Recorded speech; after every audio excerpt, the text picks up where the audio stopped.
साथियों नमस्कार। मैं अशोक कुमार गुप्ता, विद्युत पेंशनर हितरक्षक संघ का प्रदेश अध्यक्ष, एक बार फिर आपके सामने विद्युत पेंशनर्स की समस्याओं एवं उनकी मांगों पर चर्चा करने हेतु उपस्थित हूँ। सर्वप्रथम तो आप सभी लोगों को स्वतंत्रता दिवस की, रक्षाबंधन की एवं जन्माष्टमी की बहुत बहुत बधाइयाँ।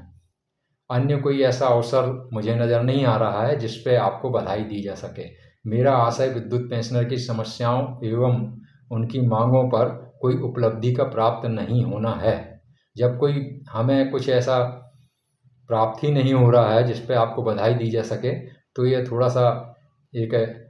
अच्छा तो नहीं लग रहा है। लेकिन अब कम से कम आपको बधाई ना सही तो शुभकामनाएं तो दी ही जा सकती हैं कि मध्य प्रदेश शासन और विद्युत कंपनियां विद्युत पेंशनर की समस्याओं एवं मांगों पर ध्यान दे और उनके समाधान के लिए कोई सार्थक कार्रवाई करे। तो चलिए, आज जो हम चर्चा करने वाले हैं उस पे महंगाई राहत का मुद्दा होगा, चतुर्थ उच्च वेतनमान का जो है आदेश उस पर चर्चा होगी, कंपटेशन पेंशन की जो रिकवरी का पीरियड है उससे संबंधित चर्चा की जाएगी, कैशलेस हेल्थ इंश्योरेंस जो अभी अटका पड़ा है उस पर चर्चा करेंगे हम, और 80 साल पूरे होने पर या 80 साल प्रारंभ होने पर एडिशनल पेंशन मिलना चाहिए उस पर चर्चा करेंगे। 30 जून के इंक्रीमेंट संबंधित प्रकरणों में जो दिक्कत आ रही है उस पर चर्चा होगी। एसओ की ग्रेड पे के केस का अभी क्या हो रहा है उस पर चर्चा होगी, और इसके साथ ही अन्य कुछ जो मुद्दे हैं उस पर भी हम विचार करेंगे। वीडियो थोड़ा लंबा हो सकता है, लेकिन कृपया सहयोग करें और धैर्यपूर्वक इस वीडियो को सुनें, क्योंकि आपके लिए एक महत्वपूर्ण जानकारी होने वाली है। सर्वप्रथम हम डीआर से शुरू करते हैं या महंगाई राहत से शुरू करते हैं। केंद्र सरकार ने 50% महंगाई राहत की घोषणा बहुत पहले कर दी है और वहाँ के कर्मचारियों को और पेंशनरों को 50% महंगाई राहत मिल भी रही है। हमारी मध्य प्रदेश सरकार ने अभी 46% पे अटकी हुई है। इस कारण विद्युत कंपनियां भी 46% ही हम लोगों को महंगाई राहत दे रही हैं। अब अभी आपने देखा होगा कि हमारे जो मध्य प्रदेश शासन के वित्त मंत्री हैं उनने बिल्कुल स्पष्ट कर दिया है कि वित्तीय स्थिति ठीक होने पर इस पर विचार किया जाएगा। अब वित्तीय स्थिति कैसी खराब है कैसी अच्छी है ये तो अनुमान आप स्वयं लगा सकते हैं कि जिस तरह सरकार फ्री में पैसा बांट रही है, कभी अब कहना अच्छा नहीं होगा लेकिन फिर भी ठीक है, कहना तो जरूरी है,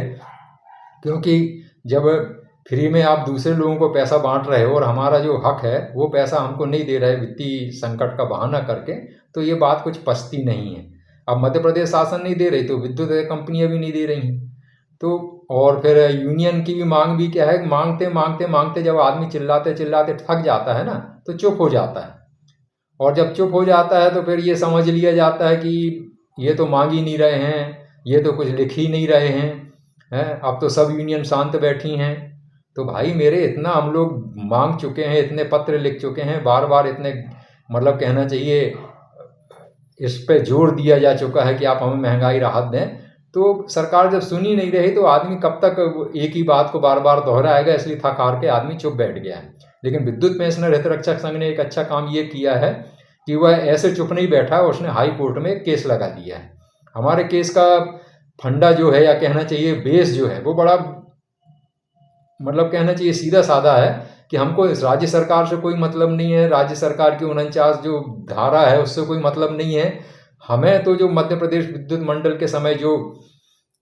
केंद्र सरकार द्वारा घोषित जो भी महंगाई राहत या महंगाई भत्ता होता था वो सीधा स्वीकृत कर दिया जाता था, वही भी नियम को फिर से बहाल कर दिया जाए, क्योंकि मध्य प्रदेश शासन या विद्युत कंपनियां अपनी जेब से हमको महंगाई राहत देती नहीं है। विद्युत उपभोक्ताओं से हमारी महंगाई राहत का पैसा वसूल करती हैं एडवांस में टैरिफ के माध्यम से, और वो पैसा विद्युत कंपनियों के पास आ जाता है, लेकिन वो पैसा हमको केंद्र सरकार के घोषणा के बाद भी राज्य सरकार चूंकि घोषित नहीं कर रही है, वो कोई महंगाई राहत का आदेश नहीं कर रही है, तो वो पैसा रोक लिया जाता है। तो हमारा ये कहना है कि हमें वो पैसा आप पूरा का पूरा हमको दिया जाए। विद्युत हितरक्षक संघ, आपको याद होगा कि पिटीशन नंबर 90 में गया भी था विद्युत नियामक आयोग, लेकिन विद्युत नियामक आयोग ने कोई स्पष्ट आदेश नहीं किया, बस इतना आदेश कर दिया है कि भाई जिस मद का पैसा उसी मद में उसका उपयोग किया जाए। अब इसका अर्थ तो ये है कि महंगाई राहत का अगर पैसा आपने महंगाई भत्ते का पैसा अगर आप कंज्यूमर से वसूल किए हैं तो ये पैसे का उपयोग सिर्फ महंगाई राहत या महंगाई भत्ते के भुगतान में किया जाए। लेकिन अब विद्युत कंपनियां और नियामक आयोग भी आदेश करने के बाद सब कुल मिला के शांत मामला हो जाता है। तो हमारे तो हाई कोर्ट में ये महंगाई राहत के विषय में केस लगा दिया है कि हमें महंगाई राहत केंद्र सरकार द्वारा जो घोषित की जाती है वो महंगाई राहत देने का जो पुराना नियम था उसे बहाल किया जाए, क्योंकि हमारी फर्स्ट ट्रांसफर स्कीम जो मध्य प्रदेश विद्युत मंडल को बंद करते समय हमारी जो एक मतलब कहना चाहिए गजट नोटिफिकेशन जारी हुआ था, उसमें यह स्पष्ट लिखा गया था कि हमारी सेवा शर्तें या नियम में कोई ऐसा परिवर्तन नहीं किया जाएगा जिसके कारण हमें घाटा हुए। लेकिन ये आपने जो परिवर्तन कर दिया और राज्य सरकार के साथ हमको जोड़ दिया, उसके कारण हमको महंगाई राहत में या महंगाई भत्ते में घाटा हो रहा है, इसलिए नियम को विड्रा किया जाए, पुराने नियम बहाल किया जाए। तो ये केस अब नोटिस भी इशू हो गए हैं, 3-4 महीने उसको लगे हो गए हैं केस को, और शासन को और विद्युत कंपनियों को नोटिस जारी हो चुके हैं। अब इस पर आगे जो भी सुनवाई होगी और इस केस को हम सुप्रीम कोर्ट तक लड़ेंगे, तो देर से सही लेकिन डीआर पे कोई ना कोई फैसला हो जाएगा। अब कब 50% होगा इसके विषय में कोई नहीं बता पा रहा है, और सरकार वित्तीय संकट का बहाना करके आपको अटका रही है। अब उसको अब ये है कि कितना जोर डाला जाए, कोई आंदोलन भी हम लोग खड़ा नहीं कर पा रहे हैं। मतलब साफ बात यह है कि ना कर्मचारी कोई आंदोलन खड़ा कर पा रहे हैं, ना पेंशनर यूनियन खड़ा कर पा रही हैं। तो जितना उन लोगों से करते बनता है, ज्ञापन देते हैं, ज्ञापन बार बार चल रहा है कि ये मंत्री को ज्ञापन दिए, वो विधायक को ज्ञापन दिए, वो सांसद को ज्ञापन दिए, इधर अधिवेशन में इसको बुला के उसको ज्ञापन दिए, तो बस वो चल रहा है और उससे आगे कुछ बढ़ रहा नहीं और ज्ञापन पे कोई कार्रवाई हो रही नहीं है, तो यथास्थिति बनी हुई है। आइए इसके बाद अब हम चर्चा करते हैं जो आज का एक ज्वलंत मुद्दा है कि चतुर्थ उच्च वेतनमान का जो आदेश हुआ है, अभी सरकार ने तो 10-11 महीने पहले कर दिया था, इसके बाद ऊर्जा विभाग ने लिखा उस पर, और ऊर्जा विभाग के बाद अब विद्युत कंपनियों ने भी एक एक करके लगभग सभी कंपनियों ने इसका आदेश कर दिया है कि चतुर्थ उच्च वेतनमान 35 साल की सेवा 1 जुलाई 2023 की स्थिति में कोई पूर्ण करता है तो उसे चतुर्थ वेतनमान का लाभ दिया जाए। अब 1 जुलाई 2023 का जो प्रभावित तिथि है उस पर हमको आपत्ति है, और इस संबंध में मैं आपको बताऊं कि जब ये पहली बार ये वेतनमान देने की जो घोषणा पिछली सरकार ने की थी उस शिवराज सिंह जी ने, उसी समय मैंने 2021 में एक पत्र लिखा था शिवराज सिंह जी को कि भाई हमको ये जो आप लागू करने वाले हैं ये इस योजना को वर्ष 2016 से लागू करें, क्योंकि वर्ष 2016 में माननीय हाई कोर्ट ने मध्य प्रदेश पदोन्नति नियम 2002 को रद्द कर दिया था, और प्रमोशन पूरे मध्य प्रदेश में किसी भी विभाग के हों रुक गए थे, और मध्य प्रदेश सरकार सुप्रीम कोर्ट में गई थी, लेकिन सुप्रीम कोर्ट ने भी यथास्थिति इसमें हस्तक्षेप करने से इनकार कर दिया था और यथास्थिति बनाने को कहा था। तो यथास्थिति का मतलब सरकार ने ये लगा लिया कि सभी पदोन्नति ही बंद कर दी, तो न SC/ST की पदोन्नति हुई, ना OBC की हुई, ना जनरल कास्ट की हुई। तो चूंकि जब पदोन्नति नहीं हुई है तो इसके कारण जो 1/1/16 के बाद और 30 जून 2023 तक जो भी सेवानिवृत्त हुए हैं उनको भी इसका लाभ मिलना चाहिए। इसमें एक पॉइंट और है जो हमने इसका भी केस हम लगाने वाले हैं, तैयारी चल रही है और शीघ्र ही इसका भी अच्छा प्रतिसाद मिल रहा है और बहुत से लोग इसमें सहयोग करने को तैयार हुए हैं, इसलिए इसका भी केस हम शीघ्र लगाने वाले हैं। और उस केस में हम ये मांग करेंगे कि पहले भी माननीय सुप्रीम कोर्ट का एक आदेश हुआ था M नागराज प्रकरण के नाम से जो विख्यात भी है, कि जिसमें पदोन्नति पे आरक्षण पे रोक लगा दी गई थी और उत्तर प्रदेश वगैरह में बहुत से पदोन्नति भी रद्द कर दी गई थी इस चक्कर में। और उसके कारण भी जब ये केस के कारण पदोन्नति नहीं कर रहे थे तो हम लोग जो मतलब 20-20, 25-25 साल तक हम प्रमोट नहीं हो पाए थे। तो आप मेरा मतलब बहुत शॉर्ट में बताऊं कि मैं 1980 में भर्ती हुआ, पहला प्रमोशन हो गया 1988 में। इसके बाद 25 साल बाद मेरे को मतलब वो सेकंड प्रमोशन मिल पाया, और इसके बाद कोई प्रमोशन मिलने के पहले मैं रिटायर हो गया। जब सरकार खुद ये मान रही है कि 30 साल में 3 प्रमोशन मिलने चाहिए, 35 साल में 4 प्रमोशन मिलने चाहिए, और इसके पहले भी जब ये माना गया है जो अपना 9, 18 और 25 साल वाला जो 2 ऑप्शन थे, इसमें भी ये मान लिया गया था कि 9 साल में अगर प्रमोशन नहीं मिलता तो फर्स्ट हायर पे स्केल मिलेगा, और 18 साल में लेने के लिए कोई है अगर तो 18 साल में ले ले, और नहीं तो 25 साल में सेकंड मतलब हायर पे स्केल ले ले। तो इस तरह जब आप सरकार खुद मान रही है, विद्युत कंपनियां खुद मान रही हैं कि लगभग 9 साल में एक प्रमोशन होना चाहिए, इसके बाद जो अपर प्रमोशन है वो 5-5 साल में होना चाहिए। तो जब सरकार ने ये आदेश जारी कर दिया है कि 35 साल में चतुर्थ उच्च वेतनमान दिया जाए, तो इसका मतलब ये हुआ कि हर उस व्यक्ति को जिसको चतुर्थ वेतनमान नहीं मिल पाया है या चतुर्थ प्रमोशन नहीं मिल पाया, उसको चतुर्थ वेतनमान के बराबर लाभ मिलना चाहिए। क्योंकि आपने देखा होगा कि अधिकांश जो 3 क्लास एम्प्लॉइज हैं, ऑपरेटर वर्ग के हों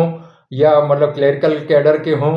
ये लोग अधिकतर एसओ की ग्रेड पे जो कहलाती है या टेस्टिंग सुपरवाइजर वगैरह का जो 4400 का ग्रेड पे है, उससे ऊपर नहीं बढ़ पाए। और इसी तरह के जो जेई कैडर के लोग हैं, कनिष्ठ यंत्री जो थे, वो एसई से ऊपर नहीं बढ़ पाए। तो और जो 4th एम्प्लॉइज हैं उनको तो और ज़्यादा लॉस है, वो तो बेचारे लाइन इंस्पेक्टर का या कह लो ग्रेड फर्स्ट का जो हायर पे स्केल होता है उस ग्रेड से ऊपर नहीं बढ़ पाए। तो ये सब लोग उन्हें बहुत मतलब हानि इनको हो रही है। और सबसे बड़ी बात, आज की डेट में जो रिटायर होगा, आप इस चीज़ पर भी ध्यान दो कि पहले 58 साल थी, फिर 60 साल और उसके बाद 62 साल सेवानिवृत्ति की उम्र कर दी गई। तो जो 58 साल में रिटायर हुआ है या 60 साल में रिटायर हुआ है, उससे 3-4 इंक्रीमेंट, 2 इंक्रीमेंट, 4 इंक्रीमेंट तक जो अपने जूनियर हैं उनको ज़्यादा इंक्रीमेंट मिलकर उनकी पेंशन निर्धारित होगी। इसके बाद अगर चतुर्थ उच्च वेतनमान भी उनको दे दिया जाएगा, जो कि चतुर्थ उच्च वेतनमान का मतलब ये है कि जो द्वितीय श्रेणी अधिकारी की पोस्ट का जो वेतनमान है, वो वेतनमान उनको दे दिया जाएगा, तो हमसे कनिष्ठ लोग, हमसे कम सेवा वाले लोग हमसे बहुत आगे हो जाएंगे पेंशन को। तो इस अन्याय के खिलाफ हम लोग हाई कोर्ट में जाने वाले हैं और ये केस हम लोग लगाएंगे और उसको सुप्रीम कोर्ट तक इस केस को लेके जाएंगे। अब माननीय सुप्रीम कोर्ट जो भी डिसीजन दे, जैसा भी होएगा, तो हम तो प्रयास करेंगे और ये लड़ाई हम लोग लड़ेंगे। इसके बाद जो तीसरा मुद्दा है, कम्पटेशन जो हम पेंशन करते हैं उसकी रिकवरी अभी 15 साल तक होती है। पंजाब हाई कोर्ट ने अभी कुछ लोग गए थे वहाँ, उस पंजाब के कर्मचारी थे वो लोग, सेवानिवृत्त जो भी थे, तो वो लोग जब हाई कोर्ट में, वहाँ के हाई कोर्ट में गए तो कोर्ट ने स्टे दे दिया। अब स्थिति ये है कि हाई कोर्ट ने उस पर स्टे दिया है, लेकिन अभी फाइनल डिसीजन उसका आया नहीं है कि 12 साल की जाए कि 11 साल की जाए कि 15 साल ठीक है। अभी हाई कोर्ट में वो केस चल रहा है। उसी स्टे के आधार पे अन्य संगठन, मतलब या कहना चाहिए संगठन गए कुछ या कर्मचारी गए और पंजाब हाई कोर्ट ने उनको भी स्टे प्रदान करना शुरू किया। उसमें से एक जो पक्षकार है, नियोजक कह लो, एम्प्लॉयर कह लो, पंजाब नेशनल बैंक, वो सुप्रीम कोर्ट पहुंच गया इस स्टे के खिलाफ। और सुप्रीम कोर्ट में पहुंचने के बाद अब कारण तो स्पष्ट नहीं हो पाया है, लेकिन उसने पिटीशन वापस लेने का आवेदन प्रस्तुत किया कि भाई पिटीशन हम वापस लेते हैं, लेकिन हम ये भी इसके लिए स्वतंत्र रहेंगे कि हम नई कानून के मुताबिक जो भी इसमें हमको मतलब जो भी एक कहना चाहिए राहत उपलब्ध है या जो भी अवसर उपलब्ध हैं उसके आधार पे हम फिर से कार्रवाई करने के लिए स्वतंत्र होंगे। तो माननीय सुप्रीम कोर्ट ने उस चीज़ को मान लिया। और अभी आपने देखा होगा कि 1-2 दिन पहले ही जो मतलब वायरल हो रहा है सुप्रीम कोर्ट का आदेश, उस पर गलत व्याख्या करके, मतलब यह है कि कुछ यूट्यूबर भी जो कहना चाहिए वो भी मतलब इसको ऐसा कि जीत बता रहे हैं कि अब तो ये कम्पटीशन पीरियड कम हो गया और बड़ी भारी जीत है। तो ऐसा कुछ है नहीं। आप उस आदेश को ध्यान से पढ़ेंगे तो उसने सिर्फ ये है कि पंजाब नेशनल बैंक जो पिटिशनर था, अपनी एसएलपी लेके सुप्रीम कोर्ट चला गया था इस स्टे के खिलाफ, तो उसने अपनी पिटीशन वापस ले ली है और साथ में ये अधिकार भी सुरक्षित रखा है कि वो कानून में जो भी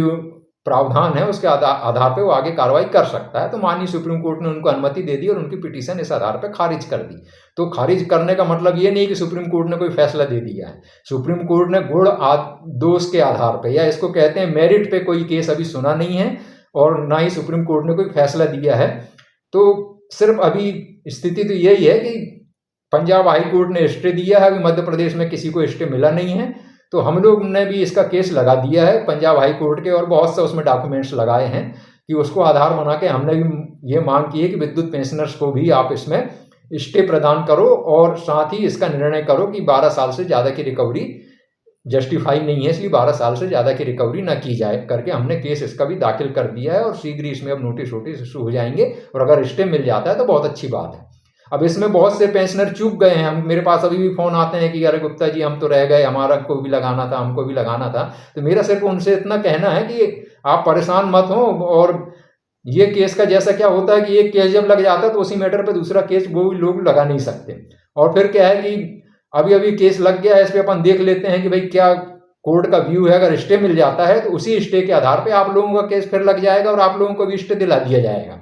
और अगर नहीं तो केस चल रहा है तो इस केस का निर्णय अपन देखते हैं। इस केस को भी हम सुप्रीम कोर्ट तक ले जाएंगे और जो निर्णय आएगा वो आप सब लोगों के सामने होगा। इसके बाद एक जो और मुद्दा है, ये कोर्ट केस से संबंधित तो नहीं है लेकिन बहुत ज्वलंत मुद्दा है, और महंगाई राहत के बाद ये हमारे एजेंडे में तीसरे नंबर पे हमेशा इसका स्थान रहता है। पहले नंबर पे तो पेंशन की गारंटी है, वो सबको मालूम है कि पेंशन की गारंटी सरकार दे, पहला मुद्दा रहता है। दूसरा मुद्दा रहता है हमारा महंगाई राहत का, और तीसरा मुद्दा रहता है health insurance, cashless health insurance. Cashless health insurance का ड्राफ्ट जारी हुआ था, एक बुकलेट जारी हुई थी, उसको मैंने पूरी तरह स्टडी किया है और बहुत अच्छी योजना थी। और मेरे को ऐसा लग रहा था, हमने उसकी बधाई भी दी थी ऊर्जा मंत्री जी को, हालांकि उनसे विरोधाभास हमारा चलता है कि वो और कुछ मामलों में मतलब कुछ कर नहीं पा रहे हैं या हमको कोई हमारी मांगे मानते नहीं हैं, लेकिन कम से कम इस मामले में मैंने उनको बधाई दी थी कि आपने ये बहुत अच्छा कदम उठा रहे हैं और इसे शीघ्र से शीघ्र लागू किया जाए। लेकिन अभी पता चला है कि वो होते होते वो रह गया है, क्योंकि अब यूनियन का नाम तो नहीं लूंगा, लेकिन एक ऐसी यूनियन है जिसे रेगुलर कर्मचारी अभी चला रहे हैं। तो रेगुलर कर्मचारियों को अभी हेल्थ इंश्योरेंस लागू हो ना हो उसका विशेष फर्क नहीं पड़ता, क्योंकि अगर वो बीमार पड़ते हैं तो उनको मेडिकल रिएम्बर्समेंट मिल जाता है, एमआर बिल लगा देते हैं, या वो भर्ती भी हो जाते हैं तो उनको काफ़ी हद तक खर्च मिल जाता है, तो उनको फर्क नहीं पड़ रहा है। इसलिए उनने इस पर एक अड़ंगा लगा दिया है कि प्रीमियम पे मतलब उनने एक विवाद खड़ा कर दिया है, जबकि ये प्रीमियम बहुत जायज़ था मार्केट रेट के हिसाब से। जैसे आप लोग भी अगर देखेंगे तो 1,000 रुपये में 10 लाख और 500 रुपये में अगर 5 लाख का बीमा आपके पूरे परिवार का मिल रहा है, तो ये कोई बुरा मतलब कहना चाहिए विकल्प या योजना नहीं थी, लेकिन इस पर भी अड़ंगा लगा दिया गया है। इसके कारण ही हमारा ये हेल्थ इंश्योरेंस का मामला लटका हुआ है। इन लोगों ने ये नहीं सोचा कि यार चलो उनको तो मेडिकल का मतलब रिएम्बर्समेंट मिल जाएगा, उनको कोई फर्क नहीं पड़ेगा, लेकिन जो सेवानिवृत्त होगा उनको तो 10 रुपये की गोली दवाई कहीं से फ्री में नहीं मिल रही। वो अपनी जमा पूंजी खर्च कर करके अपना इलाज करा के किसी तरह अपने और अपने परिवार को जिंदा रखे हुए हैं। तो कम से कम ये योजना लागू तो हो जाने देते आप। मेरा सिर्फ इतना उनसे निवेदन था कि आप ये योजना लागू हो जाने दो, और एक बार योजना लागू हो गई तो उसमें क्या क्या सुधार करना है ये अपन बाद में भी इनके सुधार करने के लिए लड़ते रहेंगे और उनसे रिक्वेस्ट करते रहेंगे और सुधार कराएंगे बाद में। अब योजना ही आप ठप्प कर दो तो इससे पेंशनरों को तो कम से कम बहुत ज़्यादा नुकसान है। तो इस सिलसिले में पेंशनर यूनियन अब जितना प्रयास कर रही है वो तो ठीक है, लेकिन इसको जितने जल्दी से जल्दी लागू हो जाए, इसमें सभी यूनियन को एक मत होना चाहिए और इस योजना को यथावत लागू करा दें, और उसके बाद सुधार के लिए आप मांग करते रहें और सुधार कराएं, हमको उसमें कोई दिक्कत नहीं है। तो कैशलेस हेल्थ इंश्योरेंस भी अभी तो अटका हुआ है, अब कब लागू होगा लोग बाग पूछते हैं तो इसका कोई सीधा साधा जवाब है नहीं। विद्युत कंपनियों और मध्य प्रदेश शासन को तो बहाना मिल गया कि भाई आपकी यूनियन ही राजामंद नहीं हो रही, हम तो तैयार थे लेकिन अब क्या करो, आप ही लोग लागू नहीं होने दे रहे हैं। अब इसी तरह का एक और मुद्दा है कि 80 साल, अभी क्या हो रहा है कि 80 साल के पूरा होने के बाद आपकी एडिशनल पेंशन 20% बढ़ा रहे हैं, जबकि होना ये चाहिए, इसका बहुत पहले अब लंबा इतिहास है उस पर नहीं जाएंगे, लेकिन एक मतलब क्या है कि माननीय हाई कोर्ट और सुप्रीम कोर्ट ने भी ये आदेश कर दिया है कि 80 साल के प्रारंभ होते ही एडिशनल पेंशन का भुगतान पेंशनरों को करा जाना चाहिए, लेकिन मध्य प्रदेश में ये लागू नहीं किया जा रहा है। अभी स्थिति ये है कि बहुत से लोग पेंशनर इंडिविजुअल व्यक्तिगत जा जाकर मतलब इस संबंध में आदेश ला रहे हैं कि भाई इन्हें 80 साल के प्रारंभ होने पर एडिशनल पेंशन का भुगतान किया जाए, ना कि 80 साल पूरे होने की प्रतीक्षा की जाए। कई आदेश आए हैं हमारे सामने, इंदौर का भी आया है, ग्वालियर का भी आया है, यहाँ हाई कोर्ट जबलपुर से भी 1-2 आदेश हुए हैं। तो स्थिति यह है कि अब इनको अभी सरकार दे रही है कि सुप्रीम कोर्ट जा रही है, ये अभी तो मतलब मेरे ख्याल से अभी किसी को मिला नहीं मिला, मेरे को ठीक से जानकारी प्राप्त नहीं हो पा रही है, क्योंकि 80 साल या उससे ऊपर के उम्र के बहुत कम पेंशनर हैं जो हम लोगों से जुड़े हुए हैं। 2-4 लोगों के फ़ोन आते हैं, वो हमसे बोलते हैं कि इस संबंध में गुप्ता जी कुछ करो। तो भाई हितरक्षक संघ ने तो अपने एजेंडा में इसको भी रखा हुआ, और विगत 2-3 साल से हमने इसमें बहुत पत्राचार किया है, और वित्त मंत्री ने जो झूठ बोला है मतलब विधानसभा में कि हम इसको मतलब लागू कर रहे हैं और अब के जो 80 साल प्रारंभ होती है हम एडिशनल पेंशन दे रहे हैं, ऐसा विधानसभा में वित्त मंत्री द्वारा झूठ बोला गया है। इस संबंध में मैंने पत्र भी लिखा है कि आपने गलत जानकारी दी है और आपने मिथ्या वचन किया है विधानसभा में। तो पत्राचार तो बहुत किया है, लेकिन सरकार अभी इस पर सबको देने के लिए अभी कोई मतलब अपनी सदिच्छा जाहिर नहीं कर रही। तो मेरा अनुरोध मतलब ये है कि 80 साल के बहुत से लोग हमसे अप्रोच कर नहीं पा रहे हैं, तो मैं अभी बात करूंगा और कोशिश ये करूंगा कि एक केस उनकी तरफ से बिना कोई पैसा लिए एक जनरल केस लगाया जाए विद्युत पेंशनर हितरक्षक संघ की तरफ से कि 80 साल प्रारंभ होते ही एडिशनल पेंशन और इसी तरह आगे 85, 90, 95 जो भी होता है, तो इसी तरह मतलब एक माननीय हाई कोर्ट एक परमादेश बोलते हैं उसको, मतलब ये है कि परम आदेश जारी कर दे जो सब पे लागू हो, व्यक्तिगत नहीं, सब पे जो भी 80 साल पूरा करेगा उसको मतलब 80 साल के उम्र में प्रवेश करेगा, 80 साल प्रारंभ होते ही उसको एडिशनल पेंशन दी जाए, ऐसा ऑर्डर प्राप्त करने की हम लोग हाई कोर्ट से कोशिश करेंगे और विद्युत पेंशनर हितरक्षक संघ इस मामले को हाई कोर्ट में लगाएगा, ऐसा हम पूरा प्रयास करेंगे। तो इससे उन लोगों को बहुत मदद हो जाएगी जो बहुत हमारे वरिष्ठ सीनियर हैं और कोर्ट वोर्ट में नहीं जा सकते या घर से नहीं निकल पाते, लेकिन उनके फायदे के लिए भी विद्युत पेंशनर हितरक्षक संघ ये कोशिश करेगा कि उनके हित के लिए ये इस तरह का केस हाई कोर्ट में लगाया जाए। इसके अलावा एक चीज और आई है कि जो 30 जून और 31 जून के जो प्रकरण है, इसमें विद्युत हितरक्षक संघ ने तो हजारों लोगों को ये इसका लाभ दिलाया है और इसमें बहुत बड़ी लड़ाई लड़ी है हमने, और अब वो रास्ते पे आ गए हैं और बहुत सी अन्य यूनियन भी इसमें सक्रिय हुई हैं और उन लोगों ने भी अपने अपने स्तर पे अब इनका लाभ दिलाना शुरू कर दिया है। लेकिन एक जो बड़ी विसंगति है उस पर कोई दूसरी यूनियन इस पर मेरे ख्याल से, मेरे ध्यान में तो नहीं आया कि किसी ने पुरजोर तरीके से इसका विरोध किया हो, कि मध्य प्रदेश शासन ने जो एक आदेश निकाल दिया कि सिर्फ पेंशन के निर्धारण और उसके पुनरीक्षण के लिए ही ये इसको माना जाएगा और बाकी अन्य कोई लाभ नहीं दिए जाएंगे करके एक आदेश निकला। उस आदेश को ऊर्जा विभाग ने विद्युत कंपनियों को भेजा और विद्युत कंपनी ने इस आदेश को अडॉप्ट करते हुए इसी तरह के आदेश सब कंपनियों ने अभी निकाल दिए। और उसमें एक चीज़ और भी लिख दी है कि इसके अलावा अगर पेंशन के अलावा किसी को कोई लाभ दिया गया है तो उसकी रिकवरी की जाए। और मध्य क्षेत्र ने तो रिकवरी करने का एक, अब नाम नहीं लूंगा, उनके मतलब अमाउंट लिख के रिकवरी का आदेश निकाल दिया कि भाई इनसे इतना पैसा वसूल किया जाए। इंदौर कंपनी ने भी मतलब ईएल एनकेसमेंट नहीं देने का ऑर्डर निकाल दिया और उसमें भी है कि जिससे किसी को दे दिया है तो उसको वसूल किया, हो सकता वसूल कर भी लिया गया। तो इसका विरोध कोई यूनियन कर रही नहीं, जबकि हमारा ये कहना है कि हमको मध्य प्रदेश सरकार को किस कोर्ट ने क्या आदेश किया है, मध्य प्रदेश सरकार ने क्या आदेश निकाला, हमको इससे कोई लेना देना नहीं है। हमको तो कोर्ट के आदेश, जो माननीय हाई कोर्ट के और सुप्रीम कोर्ट के आदेश हैं उससे मतलब है। कोई भी सरकार माननीय सुप्रीम कोर्ट और हाई कोर्ट के आदेश के ऊपर जाकर कोई या अलग से कोई आदेश नहीं निकाल सकती। तो विद्युत कंपनियों को विद्युत हितरक्षक संघ ने जितने भी केस लगाए हैं, या SR रामचंद्रन जी का जो केस हमने मिलकर लड़ा था, उसमें जो आदेश हुआ हमारी सुप्रीम कोर्ट का, उसमें बहुत क्लियर ये है कि रिटायरल ड्यूज दिया जाए, रिटायरल ड्यूज, बकाया रिटायरल ड्यूज का भुगतान किया जाए। अब रिटायरल ड्यूज का सीधा सीधा मतलब होता है कि सेवानिवृत्ति के पश्चात जो भी भुगतान आपको प्राप्त होते हैं उन सभी का बकाया डिफरेंस आपको दिया जाए, ये सीधा सीधा उसका आशय है। और दूसरा आशय उसमें यह है कि कहीं किसी आदेश में नहीं लिखा कि 3 साल की लिमिट है या 2 साल की लिमिट है। मध्य क्षेत्र ने एक आदेश निकाल दिया, वो पेंशनर हुआ है 2012 में रिटायर, तो उसको नॉशनल जो इंक्रीमेंट है 30 जून वाला उसको मिलना चाहिए 1/7/2012 से, लेकिन इनने 1/7/2016 से इंक्रीमेंट सैंक्शन किया और उसको एरियस भी 1 जुलाई 2016 से देने का उसमें निर्देश दिया है। तो ये भी मतलब कुल मिला के कोर्ट के जो आदेश है उसके खिलाफ है, क्योंकि कोर्ट ने कहीं नहीं लिखा है कि 1 जुलाई 2000, वो तो रामचंद्रन जी चूंकि 30 जून 2016 को रिटायर हुए थे इसलिए उनके आदेश में ये लिखा है कि इनको 1 जुलाई 2016 से इंक्रीमेंट देके इनको बकाया राशि का भुगतान किया जाए। अब उसे 1/7/16 को पकड़ के आप मतलब हर किसी को 1/7/16 से आदेश करें, ये मतलब मिस इंटरप्रिटेशन या गलत व्याख्या है। तो इस संबंध में भी हमने आपत्ति दर्ज कराई है। तो ये ऐसे मामले हैं, तो इन सब को लेके भी अभी देखो साल भर से ऊपर हो गया, कई लोगों का आदेश हुए, उनका पेंशन रिवाइज नहीं किया, उनको रिवाइज पीपीओ नहीं मिला, उनको एरियर्स नहीं दिया जा रहा है और दुनिया भर से परेशान किया जा रहा है। तो हमने सब कंपनियों के जो एमडी हैं उनको बाई नेम पार्टी बना के कंटेम्प्ट के 2 केस हमने हाई कोर्ट में दायर कर दिए हैं। अब कंटेम्प्ट ऑफ केस का कोर्ट का केस भी इन पे चलेगा, जिससे ये क्लियर हो जाएगा कि भाई सभी रिटायरल ड्यूज का भुगतान करना है, कि सिर्फ ये जो इनने आदेश निकाले हैं ये आदेश गलत निकाले हैं, इनके सब पे रोक लगाई जाए, रिकवरी के आदेश पे रोक लगाई जाए, इन्हें जो सब पेंशन अकेले को मान्य करने का जो आदेश निकाला उस पर रोक लगाई जाए, सबके एग्जीक्यूशन पर रोक लगाई जाए और उसको क्लियर किया जाए कि हमको सभी ईएल एनकेसमेंट और ग्रेजुएटी का डिफरेंस भी हमको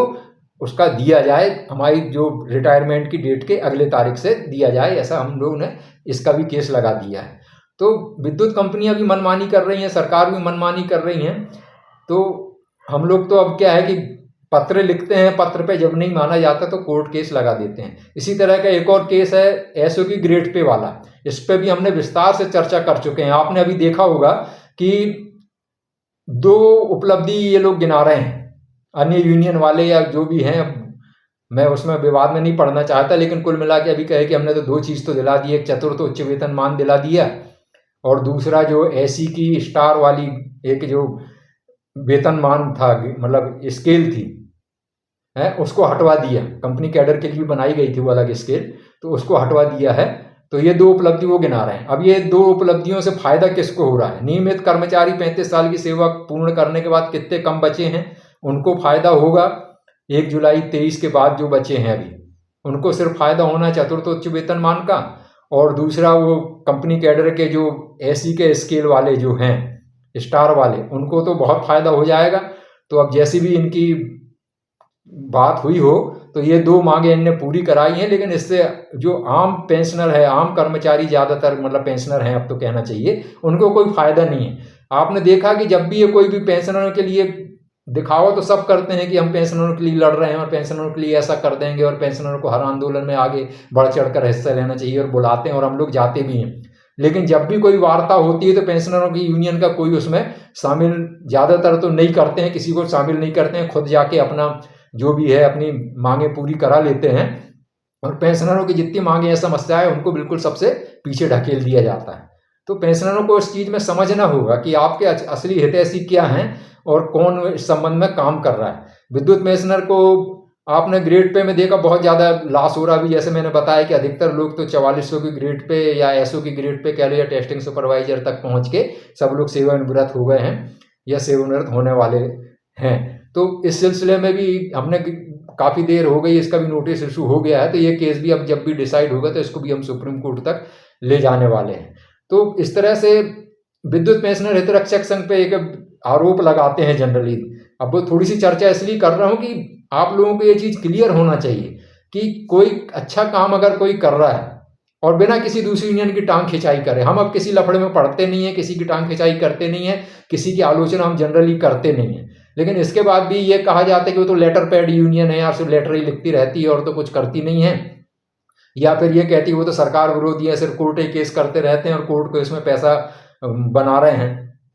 तो मैंने कई जगह बोला कि भाई किसी की जेब में हाथ डाल के हम जबरदस्ती पैसा नहीं निकाल रहे हैं। और जैसे मैंने इतने केस गिनाए, आपसे पैसा लिया गया है इंक्रीमेंट केस के लिए लिया गया है, और आपसे पैसा लिया गया है कंपटीशन के केस के लिए लिया गया है, और अभी जो पैसा लिया जा रहा है वो 4th हायर पे स्केल के लिए लिया जा रहा है, वो भी नॉमिनल 3-3.5 रुपये आपसे हम जनरली लेते हैं। अब इसके अलावा कितने केस मैंने आपसे गिना चुका हूँ, डीआर का केस गिना चुका हूँ आपको, ये कंटेम्प्ट के केस गिना चुका हूँ आपको, ये 80 साल वाला जो केस हम लगाएंगे, इस तरह से कितने केस हमने, एसओ की ग्रेड पे वाला केस है, ये बिना पैसा लिए हम उन्हीं आपके पैसों से लगा रहे हैं और सरकार नहीं सुन रही है इसलिए लगा रहे हैं, और हम कोई ऐसी चीज मांग नहीं मान रहे हैं जो नियम में नहीं है। जो नियम अभी हैं या जो नियम वर्तमान में हैं उसका सही पालन करने के लिए पहले हम सरकार को लिखते हैं, और सरकार से जब हर तरफ से निराशा मिलती है तब हम मजबूरन अंतिम विकल्प के तौर पे कोर्ट में जाते हैं। तो इसको अगर आप सरकार विरोधी के हैं, सिर्फ लेटर पैड यूनियन के हैं, या सिर्फ ये है कि चंदा खाने वाली के हैं, तो भाई चंदा हम जरूर लेते हैं लेकिन हरामखोरी नहीं करते। हमारा बिल्कुल सीए से ऑडिट होता है, बाकायदा पारदर्शिता पूर्ण ढंग से हम मतलब इसको कर रहे हैं, और हमारे पास पैसा है तो ये सहयोग स्वेच्छा से लोग बाग दे रहे हैं, उसके कारण हमारे पास पैसा आया और उस पैसे का हम संगठन के हित में और पेंशनरों के हित में ही उपयोग करेंगे और कर रहे हैं। और ये मामले अभी तो चल रहे हैं, पूरी तरह डिसाइड तो हुए नहीं, इसमें अभी डबल बेंच है, फिर अपील है सुप्रीम कोर्ट तक। तो ये सब पैसे का उपयोग आपके हित की रक्षा के लिए और आपके अधिकारों को दिलाने के लिए ही करेंगे। और एक चीज़ और कह रहा हूँ कि सबसे ज़्यादा आंदोलन अगर आप गिनेंगे, मैं गिनाना शुरू करूंगा तो वीडियो बहुत लंबा हो जाएगा। भोपाल में आंदोलन की शुरुआत हमने की, और मैं आंदोलन सबसे ज़्यादा आंदोलन अगर किसी ने किया है स्वतंत्र रूप से किया है, दूसरे संगठनों के साथ में मिलकर किया है और एकता बनाने का प्रयास भी किया है, तो ये सब हमने यानी हितरक्षक संघ ने ही सबसे ज़्यादा प्रयास किए हैं। तो इसलिए कोई ये दावा ना करे कि हितरक्षक संघ कुछ नहीं करता। हम अभी फिर एक प्लानिंग कर रहे हैं कि अगर सब साथ देंगे तो ठीक, अदरवाइज हम शीघ्र जैसे ये मौसम ठीक होता है तो एक भोपाल में हम एक बड़ा आंदोलन करने की तैयारी कर रहे हैं, जिसमें पेंशनरों को आमंत्रित किया जाएगा। किसी भी यूनियन का पेंशनर हो, किसी भी संगठन का पेंशनर हो, अपनी आत्मा की आवाज़ पे अपने अधिकारों की रक्षा के लिए वो इस आंदोलन में शामिल हो। और शीघ्र हम इसकी घोषणा करेंगे कि कैसे ये आंदोलन होगा और किस तरह क्या उसकी रूपरेखा रहेगी, और बिना राग द्वेष के, बिना किसी की बुराई के या एक दूसरे पे छींटाकशी करके हम सबको आमंत्रित करेंगे। अब जो सहयोग करेगा तो ठीक, नहीं करेगा तो उसका भी मतलब हम तो कहेंगे कि ठीक है भाई, आपकी विचारधारा जो भी है। तो ऐसा नहीं है कि विद्युत पेंशनर हितरक्षक संघ कुछ करेगा नहीं। तो अंत में मैं ये कहना चाह रहा हूँ कि इतनी सब बातों का मतलब ये है कि आप लोग किसी भी तरह से मतलब थोड़ा सा कहना चाहिए निराश ना हो और आंदोलन के लिए पूरी तरह तैयार हों। आप, अब मैं देख रहा हूँ कि विद्युत पेंशनर हितरक्षक संघ को आप बहुत सहयोग कर रहे हैं और हम आपके आभारी हैं। अब अफवाहें जो भी उड़ती हैं, जो लोग बाग जो है जैसा ही बोलते हैं तो वो करते रहते हैं। मैं तो कभी किसी कोई भी पेंशनर का फ़ोन आता है उससे कभी ये नहीं पूछता कि आप किस यूनियन के सदस्य हैं या हमारे सदस्य हैं कि नहीं हैं या आपकी क्या विचारधारा है, हम कभी नहीं पूछता। जो भी किसी भी यूनियन का हो, कोई भी हो, वो लोग भी मतलब खुले दिल से कभी ये नहीं सोचते कि यार ये मतलब हम तो इसके यूनियन के हैं और इनसे अगेंस्ट में है या ऐसा है। वो हमसे सहयोग लेते हैं और हम उनको सहयोग करते हैं। कभी हम उनसे ये नहीं कहते कि यार हमारी यूनियन ज्वाइन कर लो। मतलब ये पूरी तरह स्वेच्छा पे निर्भर है और भरपूर हर यूनियन के मतलब व्यक्तिगत तौर पे जो कहना चाहिए सदस्य हैं वो उसमें सदस्यता ग्रहण करे हुए भी हमसे सहयोग लेते हैं और हम उनको सहयोग देते हैं। तो खुले मन से हम सहयोग दे रहे हैं और अपेक्षा करते हैं कि दूसरे लोग भी खुले मन से इसमें सब पार्टिसिपेट करें। वीडियो लंबा हो रहा है, आपसे ज़्यादा समय लूँगा नहीं। इस सब बातों से चर्चा करने का मतलब ही ये है कि मध्य प्रदेश शासन से संपर्क हम लोग कर रहे हैं, मंत्रियों से भी संपर्क कर रहे हैं, उनसे मिलने का समय हम मांग रहे हैं। इसके अलावा विद्युत कंपनियों से भी आपने देखा होगा कि हर 1-2 महीने में हम लोग लगातार बड़े बड़े अधिकारियों से, सीएमडी से या जो भी हर कंपनी के अधिकारियों से हम लोग मिलते हैं, उनसे चर्चा करते हैं। और साथ में अंतिम विकल्प के तौर पे हम माननीय हाई कोर्ट या सुप्रीम कोर्ट में जाके अपने अधिकारों के लिए लड़ते भी हैं। तो हर तरफ से विद्युत हितरक्षक संघ कोशिश कर रहा है, आप सभी लोगों का सहयोग मिल रहा है और उम्मीद करते हैं आगे भी इसी तरह का सहयोग मिलता रहेगा। आपको बहुत बहुत आभार आपका और बहुत बहुत शुभकामनाएं। जय हिंद, जय भारत।